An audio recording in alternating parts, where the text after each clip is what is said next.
Do people have the right to make noise?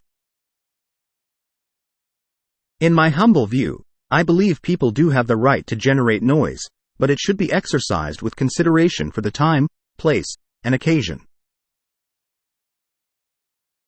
For instance, in settings like a library, a classroom, or a laboratory, where individuals are diligently engaged in work, study, or research, absolute silence is expected and should be enforced. Moreover, residents in shared residential buildings should exercise restraint and avoid causing disturbances to their neighbors. Some Chinese homeowners permit their children to engage in activities like playing basketball indoors or vigorously jumping about, creating an unwarranted racket for those residing in adjacent rooms, upstairs, or downstairs. Such conduct should not be tolerated. However, in a karaoke venue, KTV, guests are afforded the freedom to make as much noise as they desire, for this is intrinsic to the KTV's business model.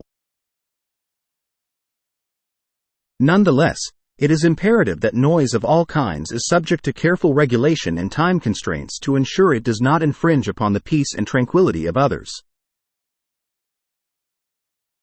In other words, if one intends to make noise, it is incumbent upon them to do so without disturbing others and within established hours.